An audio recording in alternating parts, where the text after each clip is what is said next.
আর এই জিনিসটা তো তোমরা সবাই দেখেছো, মা আর বর্মশাই দুজন মিলে এই জিনিসটা দিয়েছে। অনেকদিন ধরেই ভাবছিলাম জানো তো একটা চিক নেব, শাড়ি লেহেঙ্গার সাথে পরলে বেশ ভালোই লাগে দেখতে। এর সাথে যদি মপ চেন বা সীতাহার পরা যায় তাহলে দেখবে গলাটা বেশ ভরাট ভরাট লাগবে।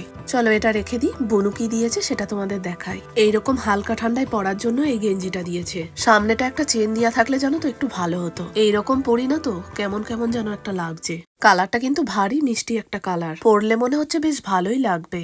এটা অ্যানিভার্সারি উপলক্ষে কিছুদিন আগে গিফট দিয়েছিল, সেই জন্য এই লিপস্টিকটাই শুধু অ্যানিভার্সারির দিন দিয়েছে।